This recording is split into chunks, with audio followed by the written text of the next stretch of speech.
प्यारे बच्चों, आपका स्वागत है हमारे चैनल SG एकेडमी में। आज हम देखेंगे अंग्रेजी का जो क्लास 12 का आपका जो पेपर होगा 2025 का, उससे रिलेटेड जैसे एक पेपर सॉल्व करके हम लोग देखेंगे कि इसको आप सॉल्व कैसे करेंगे और लिखेंगे कैसे। क्योंकि एक एक्सपीरियंस लेना बहुत ज़रूरी है, क्योंकि ये आपको लिखने पे ही नंबर मिलने वाला है। कोई आपके नॉलेज को तो लिखने से ही समझ पाएगा एग्जामिनर जो है, और उसी के अकॉर्डिंग आपको नंबर देगा। सबसे पहले आपको बता दें कि अंग्रेजी का जो पेपर होगा आपका 100 नंबर का होगा, क्लास 12 का, ठीक। और जो समय होता है आपका 3 घंटा 15 मिनट का होता है, जिसमें आप 15 मिनट को अगर ना माने तो ज़्यादा बेहतर होगा, क्योंकि 15 मिनट तो आपके ऐसे ही हो जाएंगे जैसे बीच में कोई चेक इन हुआ, कोई सिग्नेचर हुआ वगैरह, ऐसी कुछ बातें, या आप क्विक रिवीजन के लिए उसको ले सकते हैं कि मतलब थोड़ा सा एक बार दोहरा के देख लें कि कहीं कुछ छूटा या भटका वगैरह कुछ नहीं ना है, कोई प्रश्न तो नहीं छूट गया जल्दी में। तो इस तरीके की बातों के लिए 15 मिनट न मान के चलें आप, केवल 3 घंटे का ही पेपर समझें इसे, और 3 घंटे में ही आपको इसे हल करना होगा, सॉल्व करना होगा। अब अगली बात यह है कि ये पेपर जो है आपका 4 सेक्शन में होगा, जिसमें अलग अलग प्रकार की चीज़ें होती है, राइटिंग होती है, रीडिंग होती है, तरह तरह की बातें होती हैं, और सभी क्वेश्चन कंपलसरी होंगे। जैसे क्वेश्चन होंगे उसके अकॉर्डिंग सभी क्वेश्चन आपको करने होंगे। अब जो मार्क होता है वह आपके हर प्रश्न पे निर्धारित जैसा होगा उसी के हिसाब से आपको नंबर मिलेगा। ये नहीं कि आप बहुत ज़्यादा एक ही क्वेश्चन को लिखें तो आपको नंबर ज़्यादा मिल जाए, ऐसा कुछ नहीं है। जितना कह रहा है बस उतना ही शब्द लिखिए। ऐसा ना हो कि शब्द उतना ही लिखने में आप एक काम करें कि उतने पे ही छोड़ दें, अभी सेंटेंस आपका पूरा ना हुआ हो तब भी ऐसा ना करें, सेंटेंस को पूरा कर ले। थोड़ा कम या कम ना हो, ज़्यादा हो सकता है, कोई बात नहीं है, लेकिन बहुत ज़्यादा करने की आवश्यकता नहीं है। तो चलिए देखते हैं अपने सेक्शन ए पे। देखिए, अगर बच्चों ये वीडियो आपको अच्छा लगे तो इसे लाइक कीजिएगा, चैनल को सब्सक्राइब कीजिएगा और अपने दोस्तों से शेयर करना मत भूलिएगा। और यदि आप इस चैनल पर नए हैं तो इसे सब्सक्राइब ज़रूर कीजिएगा, और नोटिफिकेशन आपके, जिससे कि नोटिफिकेशन आपके मोबाइल पे जाए, समय समय से आपको वीडियो सबसे पहले प्राप्त हो, इस तरीके की बातें के लिए। अब देखिए, यहाँ पे सेक्शन है जो रीडिंग का है, इसमें आपको क्वेश्चन जो देता है, पहला क्वेश्चन ये आपका होता है अनसीन पैसेज का। ये क्वेश्चन किसका होता है? अनसीन का होता है, ठीक। अनसीन पैसेज से क्वेश्चन होता है, ये पढ़ा लिखा आपको कहीं नहीं देखने को मिलेगा। ये क्वेश्चन ऐसे उठाए जाते हैं जो कि अनसीन होते हैं, ना आपके पढ़े हुए हैं कहीं, नहीं कुछ। तो ये पैसेज आपको पढ़ना होगा। जैसे अर्ली से लेके ये आपका पैसेज दिया हुआ है, 2 लाइन यहाँ पे है और नेक्स्ट लाइन आपकी, और नेक्स्ट लाइन ये है कंपेल्ड से लेके ये आपका देयर वर्क तक। तो आप देख रहे हैं ये आपका पैसेज है, और इसी पैसेज पे जो अनसीन पैसेज है आपका, इस पे क्वेश्चन दिए होते हैं। क्वेश्चन कैसे होते हैं ये भी आप देख लीजिए। क्वेश्चन जो होते हैं वो 5 क्वेश्चन होते हैं कुल मिला के, और 5 क्वेश्चन होते हैं, 3-3 नंबर के प्रश्न होते हैं। और जो 5वां प्रश्न होता है, 4 प्रश्न तो ऐसे आप देख रहे हैं कि ये क्वेश्चन 2, 3, 4, ये चारों क्वेश्चन 3-3 नंबर के हैं। और जो 5वां क्वेश्चन होता है वो आपका थोड़ा सा शॉर्ट करके होता है। इसको भी आप देख लें अच्छे तरीके से कि ये जो क्वेश्चन होता है ये आपका 5वां क्वेश्चन में 3 प्रश्न पूछा हुआ है, ठीक ना। और ये एक नंबर का मिला के, यानी 1, 2 और 3, ये ई वाला जो है 5वां क्वेश्चन, ये छोटे छोटे 3 प्रश्न होंगे, इसके 3 नंबर आपको मिलेंगे। तो सबसे पहले आपको बता दें कि इससे आप यदि सॉल्व करेंगे तो इसमें पूछ रहा है कि why is early rising better than rising late. क्यों जल्दी उठना जो है वह लेट उठने से ज़्यादा अच्छा है, क्यों होता है भाई? तो इसके लिए आप इसका पहली लाइन देखिए। इसकी पहली लाइन आप ये देखें कि पहली लाइन है कि early rising lead to health and happiness, और the man who rising late can have little rest in course of the day. तो इस तरीके से ये जो है इसका आंसर होगा। लेकिन आंसर तो आपको मिल गया कि जल्दी उठना और लेट उठने के क्या मतलब फ़ायदे और नुकसान हैं, ये आपको तो समझ में आ गया। लेकिन बात यह है कि इसे लिखेंगे आप कैसे। इसको आप लिखेंगे, जैसे क्वेश्चन जो है आपका पूछा हुआ है तो इसमें लिखेंगे आप कि क्या, जैसे इसे लिखेंगे सबसे पहला ये क्वेश्चन आप डाल लेंगे आंसर ए। तो आंसर ए जब आपको लिखना होगा, पहले का ए जब आंसर आपको करना होगा, तो सबसे पहले आप ये काम करेंगे कि इसमें लिखेंगे कि the author AUTHOR say that, यानी लेखक कहता है कि, या यहीं पे आप राइटर भी लगा सकते हैं, राइटर से दैट, ठीक है ना। ये आप कर लेंगे। और दैट के बाद तब जाके आप अपना आंसर यहाँ से लगाएंगे, अर्ली से लेके यहाँ तक, ठीक ना, जहाँ तक मैंने बताया है। या ये भी नहीं तो एक कर सकते हैं, अकॉर्डिंग टू द ऑथर, ठीक है ना, अकॉर्डिंग टू द ऑथर। अब इतना लिख के तब आप आगे की लाइन अर्ली से आप शुरू कर सकते हैं। कहाँ तक? ये जो आपका ऑफ द डे तक था। तो अब बात समझ रहे होंगे कि जो भी क्वेश्चन आंसर होगा आप इसी प्रकार से करेंगे, कुछ को इस प्रकार से लिखिएगा, कुछ इस प्रकार से लिखिएगा, तो कुछ राइटर लगा के करिएगा, तो इससे थोड़ा सा प्रभाव बनता है आपके आंसर राइटिंग पे। तो ये आपने पहले क्वेश्चन को देखा। दूसरा क्वेश्चन जो है, why do some thinkers burn the midnight oil. जो कुछ सोचने वाले या जो होते हैं, जो व्यक्ति होते हैं, वो बर्न द मिडनाइट ऑयल यानी कि रात्रि को देर तक काम क्यों करते हैं। तो क्योंकि देखिए इसमें क्वेश्चन, अब यहाँ से पैसेज से अपने देखिए कि यहाँ पे कहा गया है कि मिडनाइट ऑयल यानी देर तक रात्रि को काम करना, ये क्या क्यों, मतलब कह रहे हैं कि क्यों सोचने वाले कुछ इसको मानते हैं कि रात्रि को देर रात तक काम करना ठीक है। तो अर्धरात्रि में यानी, तो इसमें क्या है, इसका आंसर जो हो जाएगा ये देखिए यहाँ पे लिखेंगे, इसको भी ऐसे ही कर सकते हैं। The author says that some people say that the quiet hours of midnight, जो कुछ घंटे होते हैं आधी रात के, is the best for working, काम करने के लिए अच्छे होते हैं, ठीक है ना। तो ये आप लगा सकते हैं इसमें, ये इसका आंसर हो जाएगा। वैसे ही लिखिएगा इसका भी आंसर, जैसे मैंने कहा अकॉर्डिंग टू द राइटर या ऑथर करके, और या तो फिर द ऑथर सेज दैट या द राइटर से दैट, ठीक ना। तो इस तरीके से कीजिएगा और उसके बाद तब जाके आंसर अपना ये मिलाइएगा, बहुत बेहतरीन असर पड़ता है इसका। तो और फिर इसके बाद है कि what is the disadvantage of working at midnight, यानी कि क्या नुकसान होता है वर्किंग एट मिडनाइट, आधी रात को काम करने से क्या नुकसान होता है। तो ये आप देख रहे हैं यहाँ पे कि those who work at that time, जो उस समय काम करते हैं, सून रूइन देयर हेल्थ, वो जल्द ही अपना स्वास्थ्य बर्बाद कर बैठते हैं। तो ये इसका क्या होता है, इसका डिसएडवांटेज होता है। तो लिख सकते हैं कि the disadvantage of working at midnight is क्या, इज के बाद is that time soon, that time soon at that time soon रूइन their health who work, ठीक ना। तो हु वर्क, तो यहाँ पे आप लिख सकते हैं कि is those who work at the, तो ये क्वेश्चन भी आप ऐसे भी लिख सकते हैं according to the author, according to, ये भी प्रश्न उत्तर है तो ऐसे ही लिख सकते हैं आप, ठीक ना।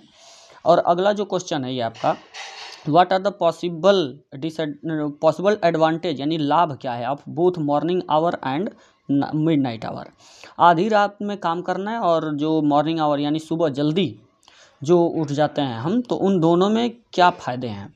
तो उन दोनों के फ़ायदे जो हैं, तो इस तरीके से इसमें आप ये कह सकते हैं कि जो आप यहाँ पे जल्दी उठना अगर सुबह करेंगे, तो जल्दी उठने की बात है, तो ये आपका क्वेश्चन यहाँ से होगा कि late hour in the evening जो होता है ना, तो इसमें यहाँ पे ये कहा है। इसके बाद यहाँ पे कहा है कि without the evening exercise is so necessary for his health.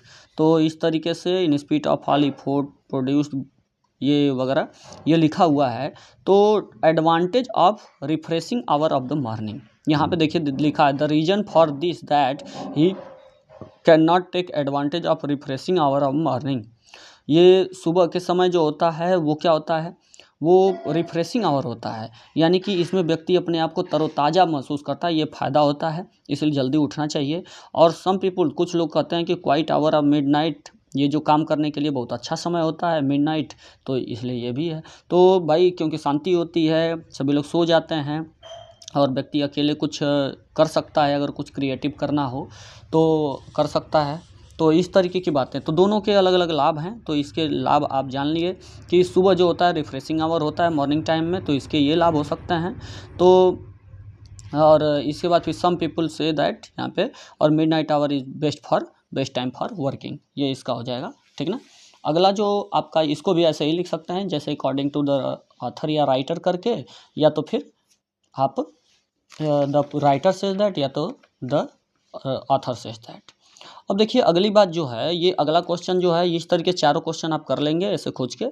Which word is in the passage is, ये अपोजिट ऑफ नॉइजी। नॉइजी मतलब होता है शोरगुल, शोरगुल का उल्टा, उल्टा जो है यानी कि जो विलोम है, एंटोनिम, इसका इस पैसेज में कौन इसका एंटोनिम है, यानी नॉइजी का एंटोनिम। तो यहाँ पे ये वर्ड आपने कर दिया, इसको थोड़ा सा ऐसे सेट कर लीजिएगा, ई का पहला, यहाँ पे ई का पहला, यहाँ पे ऐसे ई का पहला लिखेंगे और ये वर्ड हो गया, ये क्या हो जाएगा, अपोजिट, ऐसे बना लीजिएगा, ठीक। और तो यहाँ पे वर्ड हो गया, इसका अपोजिट चाहिए तो इसका अपोजिट आपका देखिए अब इसमें आपके पैसेज में क्या है। नॉइजी मतलब होता है शोर शराबा, इसका उल्टा देखिए आप यहाँ पे है कि ये जो आपका क्वेश्चन दिया है यहाँ पे, तो ये देखिए क्वाइट आवर लिखा हुआ है, ठीक ना। तो क्वाइट ये जो है आपका, ये क्वाइट, ये इसका क्वाइट मतलब होता है शांत, यानी शोर शराबे का उल्टा शांत हो जाएगा।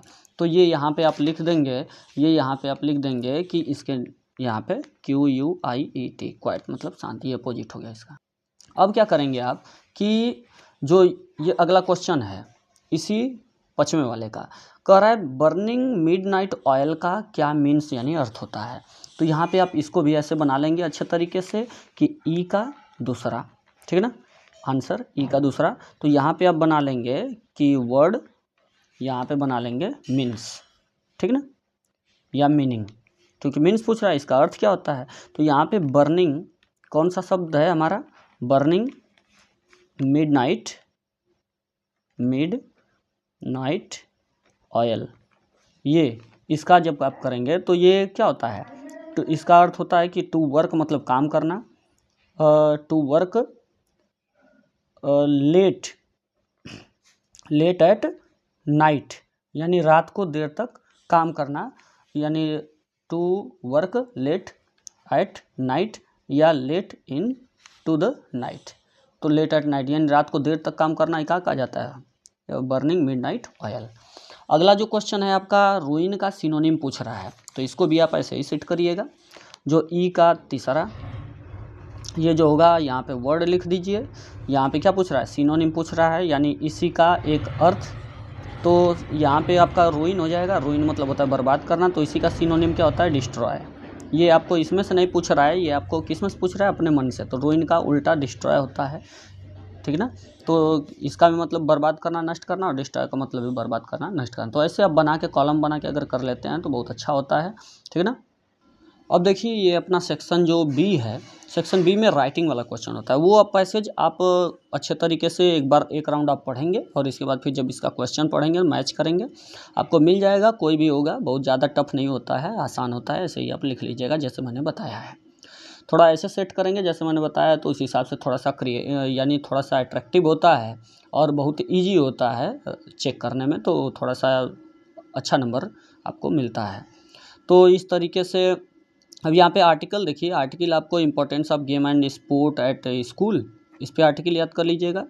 ऑनलाइन क्लासेज पे भी ये पूछा हुआ है, और यूजफुल ऑफ गुड लाइब्रेरी, यानी कि अच्छी जो लाइब्रेरी होती है उसका क्या महत्व होता है। तो आज तक जान ही रहे हैं कि आज के टाइम में तो लाइब्रेरी बहुत इसेंशियल है, बहुत सारे बेनिफिट देख के बच्चे जा ही रहे हैं।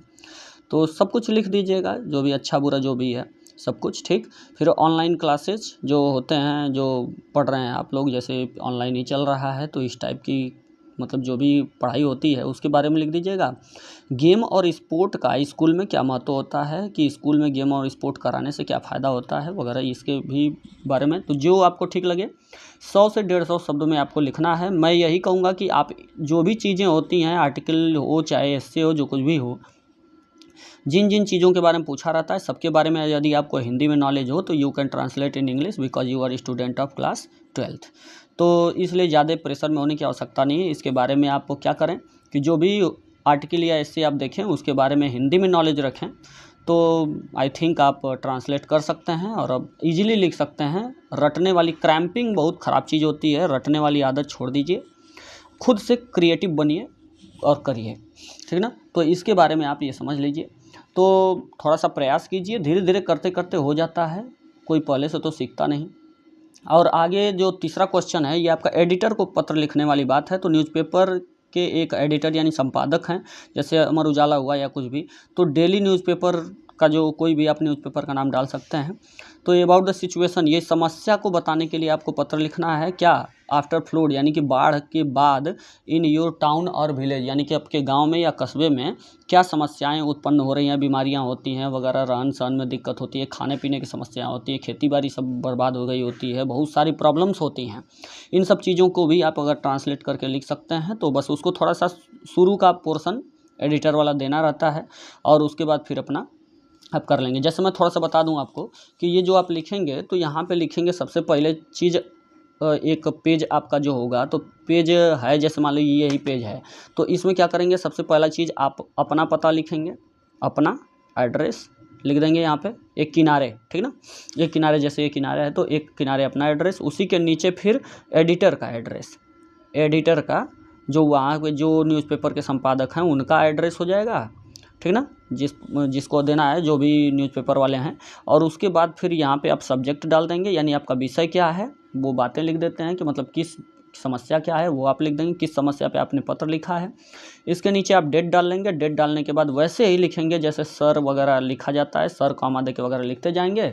और यहाँ पे आप फिर लास्ट में यहाँ पे आप अपना लिख देंगे क्या अपना, तो ये तो लिखा नहीं जाता है, XYZ कर देंगे। आप बोर्ड के एग्ज़ाम में नाम वगैरह नहीं लिखा जाता है, ठीक ना, तो ये आप XYZ कर दीजिएगा, पूरी समस्याएं अपना यहाँ पे लिख के, ठीक ना। तो इस तरीके से आप लिख सकते हैं। यही आपका खाका समझ लीजिएगा, ये अपना एड्रेस, उसके नीचे एडिटर का जिस न्यूज़पेपर वाले हों, और अपना विषय क्या है लिखने का, और डेट, फिर सर वगैरह या मैम डाल के फिर यहाँ पे आप उसके बारे में समस्याएं अपनी सारी लिखेंगे कि मैं क्या कहना चाहता हूँ, आपसे प्रार्थना करना चाहता हूँ वगैरह, जो कुछ भी होगा समस्याएं बता के कि इसका निदान जल्द से जल्द करें, और नीचे XYZ लिख दीजिएगा, ये आपका लेटर हो जाएगा। और रही अगली बात कि what is write a letter to principal of your college, अपने कॉलेज के प्रिंसिपल को पत्र लिखना है, और इम्प्रूव मतलब सुधार के लिए, किसके लिए, आप सेवरल लेबोरेटरीज, यानी जो प्रयोगशाला है विद्यालय में, कॉलेज में जो प्रयोगशाला है उसके सुधार के लिए, उसमें कुछ मतलब कि अच्छी अच्छी चीज़ें लानी है जिससे कि बच्चे और अधिक यूज कर सकें, लेबोरेटरी का अच्छा खासा यूज कर सकें, चीज़ों को समझ सकें। बिना सामान के कोई क्या समझेगा, तो सामान लाने के लिए वगैरह, उसको थोड़ा रचनात्मक ढंग से उस रूम को यानी कि सेटल करने के लिए वगैरह सारी चीज़ें आप उसमें को प्रिंसिपल को जैसे लिखते हैं टू द प्रिंसिपल वगैरह, कॉलेज का नाम देके वगैरह वो आप ऐसे लिख देंगे, ठीक ना। तो दोनों में से जो आपको अच्छा लगे वो करना है। जो ऊपर का जो आपका आर्टिकल या एस्से जो होता है वो 10 नंबर का होगा, 100 से 150 शब्द लिखना होता है। और जो ये आपको दोनों में से जो आपको ठीक लगे वो आप 10 नंबर का ये लिखेंगे। तो इसे आप एप्लीकेशन भी लिख सकते हैं, लेटर को, मतलब लेटर का मतलब ये एप्लीकेशन। तो क्या है कि ये 10 नंबर आपको जो ठीक लगे वो आप एक करेंगे। ये इसमें कोई शब्दों का बहुत ज़्यादा हेरफेर नहीं है, लेकिन 12th है तो मैं चाहूँगा कि भरसक की आप लगभग 100 शब्द इसमें मिला ही दीजिएगा, ठीक। तो इस तरीके से आपका अच्छा खासा वैल्यू एडेड हो जाएगा और आपके नंबर अच्छे खासे मिल जाएंगे। अब देखिए, अब बात क्या है इसमें, बात ये है कि नीचे जो है आपका ग्रामर पोर्शन है सेक्शन सी वाला, तो इसमें पहला क्वेश्चन जब आपको पूछेगा तो one who take the bright side, ये 2-2 नंबर का प्रश्न होता है, 5 प्रश्न होंगे तो 2-2 नंबर का। One who takes the bright side of thing, मतलब जो चीज़ों को यानी कि चमकदार साइड नहीं कहेंगे इसको, मतलब कि जो चीज़ों में आशाएं देखता हो उसे क्या बोलते हैं, ऑप्टिमिस्ट बोलते हैं। अगर यहीं पे डार्क साइड कह देगा, डार्क साइड कह देगा तो क्या हो जाएगा, पेसिमिस्ट हो जाएगा। तो आप समझ रहे होंगे। अब अगला जो क्वेश्चन है वो आपका बी वाला, उसी का 2 नंबर का ये भी होता है। ये होगा आपका क्वेश्चन कि the phase pick holes in means, तो इसका ये अर्थ होता है पिक होल्स इन का मतलब ये होता है फेज का कि टू फाइंड फॉल्ट विथ, यानी कुछ उसमें कमी प्राप्त करना, ठीक ना। आगे जो होता है सिनोनिम किसका पूछ रहा है, यानी सिनोनिम का मतलब पर्यायवाची किसका, समान अर्थ वाला, इंडस्ट्रियस, इंडस्ट्रियस मतलब होता है परिश्रमी, और हार्ड वर्किंग मतलब भी क्या होता है, परिश्रमी होता है। अगला जो आपका क्वेश्चन है this college is the best in our colleges, तो इसमें आपका जो ईरर मतलब इसमें गलती छांटना है, गलती कहाँ है, तो इसमें आपकी गलती जो है इन है, यहाँ पे इन नहीं होना चाहिए, ऑफ ऑल कॉलेजेस होना चाहिए। आगे जो अगला क्वेश्चन है वो आपका the antonym of success. Success का एंटोनिम मतलब विलोम यानी अपोजिट पूछ रहा है, उल्टा पूछा है। सक्सेस मतलब सफल और फेलियर मतलब असफल। ठीक, तो इस तरीके से आप ये कर लेंगे। अगला जो क्वेश्चन है आपका ये पूछ रहा है आपको, ये कह रहा है कि इसका इनडायरेक्ट बनाना है। तो ये तो 2-2 नंबर के प्रश्न आपको मिल ही जाएंगे, आपको नंबर खुलेआम मिलेगा, आप कर लीजिएगा। और जो इनडायरेक्ट में बदलने के लिए आपको दे देगा, तो 2 में से कोई एक करना है। कह रहा है कि चेंज एनी वन, मतलब कोई एक करिए आप, तो कोई एक करना है। तो इसमें सबसे पहले आपको बता दें हम कि जो आपको पहला क्वेश्चन है, सी से टू मी और कामा इन्वर्टेड कामा में when shall I help you, तो ये इंट्रोगेटिव सेंटेंस है इन्वर्टेड कामा के अंदर। तो इसे आप क्या करेंगे, इसे आप ऐसे इसे करेंगे, जैसे मैं बता दूं, जैसे ये है तो इसे आप सी से टू का क्या हो जाएगा, आस्क्ड हो जाएगा, क्योंकि इंट्रोगेटिव होता है तो से टू को आस्क में चेंज कर देते हैं, फिर मी हो जाएगा। और क्वेश्चन वर्ड से शुरू है तो इफ या वेदर नहीं लगाते हैं, इसी क्वेश्चन वर्ड से कोई कंजंक्शन बना देते हैं। अब इसके बाद जो ही कंजंक्शन का यूज हमने कर लिया, क्वेश्चन वर्ड को कंजंक्शन बना लिया, या क्वेश्चन वर्ड न हो हेल्पिंग वर्ब से शुरू हो तो इफ जो ही लगा लिया, तो क्या करते हैं कि आई जो है, आई किसके अनुसार बदलेगा, सब्जेक्ट के अनुसार। तो यहाँ पे क्या हो जाएगा, सी, तो सब्जेक्ट के पास जाते हैं, यानी ये नहीं कि हेल्पिंग वर्ब लिखेंगे। तो ये कंजंक्शन का काम कर रहा है, या क्वेश्चन वर्ड का काम नहीं कर रहा है। तो व्हेन और आई की जगह सी हो गया। और सेल का देखिए, आई के अनुसार सेल लगाया है तो सी के अनुसार विल लगता है, तो विल का क्या हो जाएगा, टेंस बदलेगा तो वुड हो जाएगा, और हेल्प हो जाएगा। यू बदलेगा मी के अनुसार, तो यहाँ पे क्या हो जाएगा, मी हो जाएगा, और लास्ट में फुल स्टॉप हो जाता है। क्वेश्चन मार्क, इन्वर्टेड कॉमा वगैरह सब हट जाता है। ये देख रहे हैं आप, प्लीज है, प्लीज वाला ये इंपरेटिव सेंटेंस है, वर्ब से ही स्टार्ट है, लास्ट में फुल स्टॉप है। तो इसको क्या करते हैं कि इसको आई और से टू के जगह क्या कर देंगे, रिक्वेस्टेड। प्लीज का मतलब रिक्वेस्टेड, और रिक्वेस्टेड लगा देने से प्लीज खत्म हो जाता है। और क्या बचा इसके बाद, हर है, रिक्वेस्टेड हर। और फिर क्या करेंगे, फिर इसके बाद टू से जोड़ते हैं, इंपरेटिव में वर्ब को टू से जोड़ते हैं। तो टू के बाद हेल्प है तो हेल्प उतार लीजिए, और फिर मी किस पर्सन का है, फर्स्ट पर्सन, किसके अनुसार, आई के अनुसार बदलेगा, तो आई का आई ही रह जाएगा, क्योंकि यहाँ पे आई है, आई का ही मी होता है, तो यहाँ पे मी का मी ही रह जाएगा। जस्ट भी उतरेगा, जस्ट भी नहीं चेंज होगा, नाउ का देन हो जाता है, ये आप देख लीजिए। तो दोनों में से जो भी आपको आए वो एक ही करना है, मैंने दोनों बता दिया आपको। आगे जो अगला क्वेश्चन है वो आप देख रहे हैं कि द इनेमी सरेंडर्ड, यानी कि दुश्मन ने आत्मसमर्पण कर दिया। द बैटल वाज वॉन, और क्या हुआ, द बैटल मतलब जो युद्ध था वह वॉन मतलब जीत लिया गया, ठीक ना। तो इस तरीके से इसका क्या बनाना है, आपको सिंपल बनाना है। तो इसको आप कर सकते हैं कि द इनेमी, देखिए इसमें दोनों में सब्जेक्ट अलग अलग है, द बैटल और इनेमी। जब सब्जेक्ट अलग अलग है तो इसमें आप ये करेंगे कि इसमें आप सिंपल बनाने के लिए एक यूज करेंगे इसका, दोनों ओर सब्जेक्ट रहेगा ही आपका, ठीक ना। तो दोनों ओर सब्जेक्ट रहेगा, ये जैसे द इनेमी हो जाएगा, द इनेमी। और सरेंडरिंग, इसको क्या कर देंगे, सरेंडरिंग, इसको ING लगा देंगे, पार्टिसिपल बना देंगे, यानी द इनेमी सरेंडरिंग, यानी कि दुश्मन के सरेंडरिंग मतलब आत्मसमर्पण करते ही कॉमा दे देंगे। इसके बाद फिर आगे वाला सेंटेंस उतार लेंगे, युद्ध क्या हुआ, वाज वॉन मतलब जीत लिया गया। यानी द इनेमी, दोनों में सब्जेक्ट अलग अलग है, तो इसलिए बस सब्जेक्ट को दोनों में दिखाना होगा, दोनों में से सब्जेक्ट हटाएंगे नहीं। बस क्या करेंगे कि जो पहले काम हुआ है उसी का पार्टिसिपल बना देंगे, ठीक ना। तो इसको आप चेंज कर लेंगे। तो सरेंडर यानी कि दुश्मन के आत्मसमर्पण करते ही द बैटल वॉज वॉन मतलब जीत लिया गया, ये आपका सिंपल बन गया। अगला जो क्वेश्चन है, इट इज़ डन, यस पूरा हो गया है या पूरा कर दिया गया है। It can not be undone, यह अधूरा नहीं हो सकता है। तो इसको आप क्या करेंगे, कम्प्लेक्स बनाना है आपका। तो इनमें से दोनों में से कोई एक करना है आपको।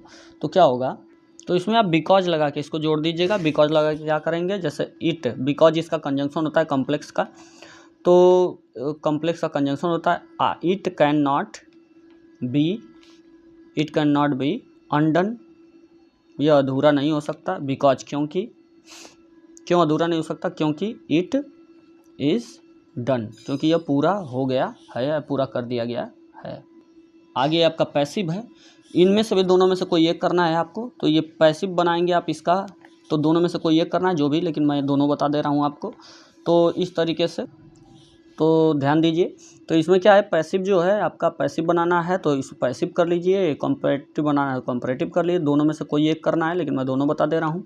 इसमें क्या है कि देखिए ये लिखा हुआ है कि did you see him yesterday, तो इसमें सबसे पहले वर्ब क्या है, ये सी है, और इसके बाद फिर ये आपका ऑब्जेक्ट है, वर्ब के बाद ऑब्जेक्ट होता है, वर्ब के पहले सब्जेक्ट, यू सब्जेक्ट है। ऑब्जेक्ट को सब्जेक्ट की जगह, सब्जेक्ट को ऑब्जेक्ट की जगह रखिए, तो हिम जाएगा यू की जगह तो क्या हो जाएगा, ही हो जाएगा। यू जाएगा हिम की जगह तो क्या हो जाएगा, बाई यू हो जाएगा, ठीक। और सी का क्या होता है, थर्ड फॉर्म सीड हो जाता है, ठीक। और ये पास्ट इंडेफिनिट का है ये सेंटेंस, क्योंकि डिड और वर्ब का फर्स्ट फॉर्म है, तो ये पास्ट कंटिन्यूअस का हेल्पिंग वर्ब लगेगा, तो ही के अनुसार वाज वर्ब होता है उसका, तो वाज लग जाएगा, तो ये एच छोटा कर लीजिएगा, was he scene by you, और यस्टरडे तो यस्टरडे, बाकी सब चीज़ें जो कहते हैं उतार देते हैं। ऑब्जेक्ट के बाद कुछ भी रहे परिवर्तन नहीं करते हैं, ये नहीं कि डायरेक्ट इनडायरेक्ट की तरह यस्टरडे का द प्रीवियस डे कर दीजिएगा, ऐसा मत कीजिएगा, लास्ट में क्वेश्चन मार्क, ठीक।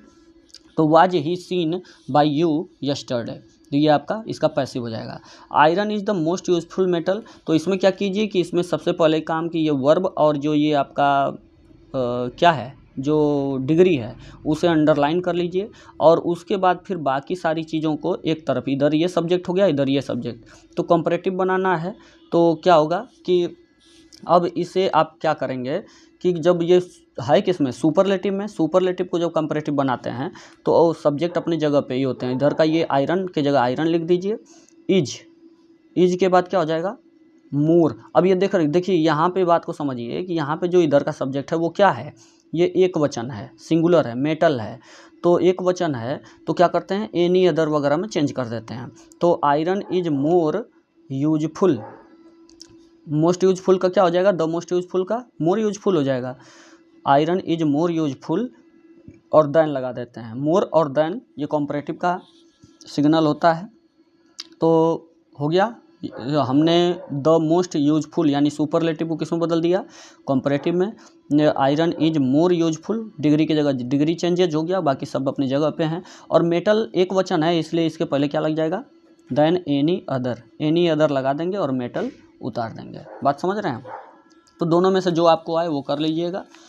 और अगला क्वेश्चन जो आपका है कि पुअर आर ऑनेस्ट, तो ये पुअर और ऑनेस्ट ऐसे नहीं लिखा जाता, यहाँ पे पुअर बहुवचन है, तो ये क्या कहा जाएगा, द पुअर आप लिख देंगे, द पुअर लगा देंगे, यानी पुअर के पहले द लग जाएगा तो ये सभी गरीबों को इंडिकेट करने लगेगा, पुअर का बहुवचन नहीं बनाता है, ये नहीं कि पुअर्स कर दीजिएगा यहीं पे बस सही हो गया, तो ये पुअर एक वचन है, यस लगा दीजिए बहुवचन हो जाएगा, नहीं द लगा देंगे तो ये सभी गरीबों को इंडिकेट करने लगेगा। इसी तरीके से रिच का भी वही होता है, तो दोनों में से कोई एक करना है, लेकिन मैं दोनों बता दे रहा हूँ। अब क्या है कि do you take pride of your work, इसमें कहाँ गलती है, इसमें सही करना है, इसमें तो द लगाना है, इसमें क्या है ऑफ के यहाँ गलती है। यहाँ पे क्या होगा कि जो देखिए प्राउड के साथ ऑफ लगाते हैं, अगर यहाँ प्राउड रहा होता तो ऑफ सही था, लेकिन प्राइड के साथ इन लगाते हैं, तो यही गड़बड़ी है कि ऑफ की जगह आपका क्या कर दीजिए, इन कर दीजिए, बस आपका सही हो जाएगा, यानी do you take pride in your work, ये आपका क्वेश्चन मार्क, ये आपका आंसर सही हो जाएगा, करेक्ट कर लिया आपने। इसके बाद अगला जो क्वेश्चन है इसके सेंटेंस आपको करने होते हैं, तो इसमें सेंटेंस में आप क्या करेंगे कि दोनों में से किसी एक का कर सकते हैं, जैसे वीक मतलब ये कमज़ोर, तो कमज़ोर का कोई बना दीजिए कि दिस ट्री इज वीक वगैरह इस तरीके से, और वीक मतलब WWE के वीक मतलब सप्ताह, तो this is the last week of this month, यह इस महीने का सबसे अंतिम सप्ताह है, तो इस तरीके से दोनों का एक सेंटेंस बना देना है जिससे कि क्लियर हो जाए, ठीक ना, कि ये अलग अलग चीज़ें हैं, बोलते तो एकदम सेम है, ये होमोफोन से आपका क्वेश्चन है, बोलने में तो आवाज़ एकदम सेम है, लेकिन आपका ये क्या होता है कि ये सेंटेंस आप जब इसका क्लियर करेंगे तो इसके अर्थ भी क्लियर हो जाते हैं। एक्सेप्ट मतलब स्वीकार करना है, तो और एक्सपेक्ट मतलब कि जैसा हम चाहते हैं या जैसा हम सोचते हैं, तो ये होता है। तो इस तरीके से दोनों का एक सेंटेंस बना दीजिएगा, एक दोनों में से कोई एक करना है, चाहे इन दोनों का बना दीजिए चाहे इन दोनों का बना दीजिए, तो मेरे हिसाब से आप इसी का चूज करेंगे, मैं जानता हूँ। और अगला जो क्वेश्चन है, ये आपका जो क्वेश्चन है ये देख रहे हैं कि ट्रांसलेट करना होता है किसमें, इसको इंग्लिश में ट्रांसलेट करना है। तो इसको इंग्लिश में ट्रांसलेट करना है तो इसमें भी परेशान होने की आवश्यकता नहीं है। यदि आप अच्छे तरीके से पढ़े हैं तो आपको इंग्लिश में ट्रांसलेट करने में कोई समस्या नहीं होगी, क्योंकि आप 12th के स्टूडेंट हैं तो आप बखूबी कर सकते हैं।